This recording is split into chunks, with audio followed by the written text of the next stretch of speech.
Alright, so we're going to make Boeuf Bourgignon today due to its extreme popular demand. First thing I always do is I start with my mirepoix here. Got celery, carrot, onions. I like my mirepoix for this to be 2 parts onion, 1 part carrot, 1 part celery by weight. So I've got 1 pound of onion, half a pound carrot, half a pound celery, about half an ounce of garlic. First thing I always do is I peel up my vegetables and I clean up, trim up any impurities. I like to leave these vegetables nice and big. That way, when we're done doing the braising, they're easy to retrieve out of the stock, and you can get them out quickly because we're going to discard these later. They're going to serve their purpose once we braise the meat. They're just there to flavor the jus and the meat itself. So I like to leave these chunks nice and big. Next, we've got the beef. We've got short ribs right here. I always split them lengthwise first. We've got 3.5 pounds here. Should be enough for a good 4 to 6, depending on how much your guests like to eat. So usually what I do is I pull just this first layer of fat and sinew off the top. Then we dice this beef into nice cubes. We shoot for about 3 to 4 ounces here at the restaurant. Then before we take this upstairs and cook it, we're going to make sure that we've got all of our supplies ready to go. So we've got our garlic, our celery, our carrot, our onions, our beef, our tomato paste. Got some nice fresh thyme here. Some cinnamon, some bay, some cloves, some peppercorns, and of course our red wine and our veal stock, and that's going to be everything we need to make it. Alright, now we're going to sear off our meat and our vegetables and get to the braising phase of the recipe. I like to get a nice hearty amount of salt and pepper on the meat here, and then we're going to oil it up real nice so it doesn't stick to our pan. Magic television, we have a nice hot pan already. And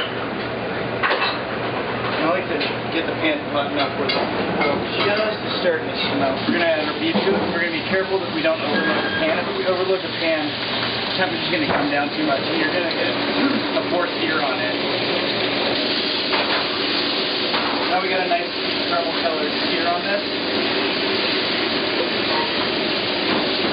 Alright, once the beef's got a nice sear on it, we're going to assemble all of it in our braising pan. Now at home you probably don't have anything that looks like this, but there's lots of options that are good. You can use a crock pot, you can use any casserole dish that you've got. There's lots of good options. Anything that's wide and flat, like we got one of those glass casserole dishes, that'll work wonderful for this. And actually you can even put it in something like this, a stock pot or one of the 2-handled ones, and just do it right on your stove top. I always do the meat first because it establishes the best fond in the pan. So if you look in here, we started with a nice clean pan. We're already starting to get little brown bits up in here. That's what we call fond. It really helps build the flavor. So I always start with the meat first, then I have my vegetables second. Helps kind of absorb a little bit of that fond. And then the last thing we're going to do, we're going to add our tomato paste and we're going to deglaze. We're going to add a cold liquid to the pan and it shocks it. It's going to release all this delicious brown crispy fond off the pan. That's really going to help richen up your jus and the whole flavor of your jus. I try and make sure that there's a little bit of room around so the jus can kind of really spread around in there. And if you notice, I pulled the meat out, like I said, with the tongs rather than pouring it in there, because that saves all that grease from going in your stock and getting it knocked out. Next we're going to add our vegetables here. We've got the celery, carrot, onion, and garlic that we cut up and cleaned downstairs earlier. Well, these are searing off. We're going to go ahead and we're going to add our sachet items or aromatics to the beef here. So that begins our clove, our bay leaf, our peppercorn, our thyme, our cinnamon. Paste to the mirepoix here, and that's going to help it richen up and caramelize a little faster. Now, the reason we saute these vegetables, this is called caramelizing. Every vegetable's got some natural sugars in it, and when those sugars are exposed to the heat, they start to caramelize, they turn colors, and it really makes the flavor a lot deeper. Now we're going to add our red wine here. We're going to make Boeuf Bourgignon without any red wine. Now that that's up to a nice boil, we're going to pour that off over the meat. And we're going to pour our veal stock over the top. Now I've got 2 quarts here. You can just buy veal stock at the store. If you can't find any veal stock, beef stock would work also. So that's up to temp now. We're going to wrap it in foil and we're going to put it in the oven at 350 degrees for a good 2 or 3 hours, and then we're going to check it. Well, 3 hours is elapsed, and so we're going to check our beef now.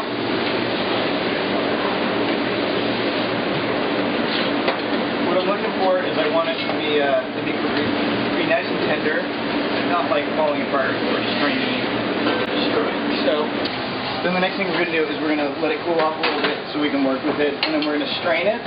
We're going to reduce all this jus in here to about half its original volume, and then we're going to discard all these vegetables. They're just too mushy to serve anymore.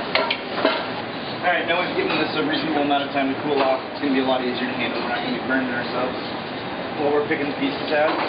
First thing I do is I just pour it right through a fine mesh strainer. Most people do not have one of this quality at home. I would probably recommend you just grab any sort of colander or strainer that you do have, and then if you throw a coffee filter in the bottom of it, that'll get the same effect. Then I'm just going to give it a nice gentle agitation here, and that's going to force all the liquid through, catch any of the chunks. Then, as I said, we're just going to use just the meat here, and we're going to reserve the, we're going to discard the vegetables.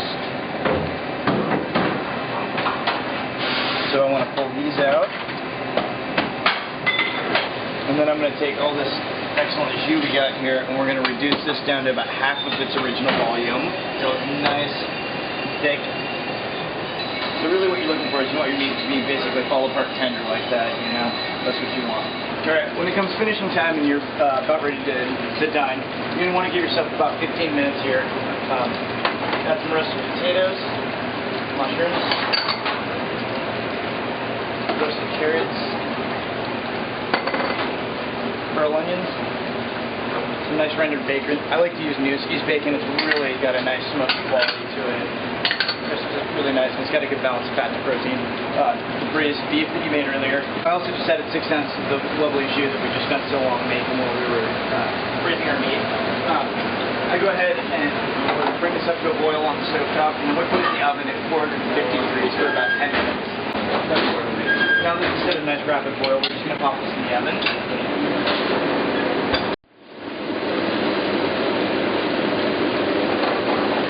Alright, the last phase, once it comes out of the oven and it's nice and hot, we just we want to modify the viscosity to the texture we like.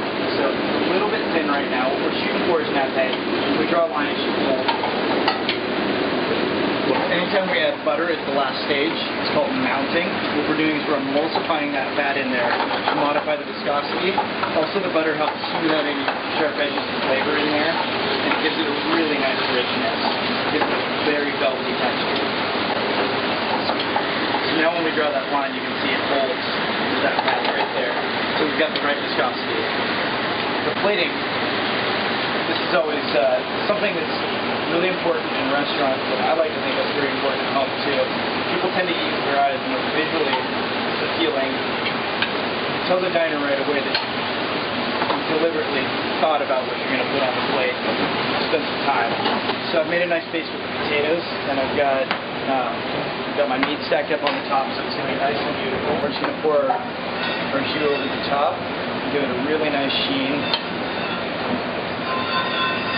We're going to get a nice plate here. A good plate to me has got to have a few elements. It's got to have nice height. There's got to be some contrast in the colors. There's got to be some nice textures that you can see right there. A little bit of variety. And you should be able to identify everything that you've got there. A little parsley on the top for vibrance, and we're done. Voila.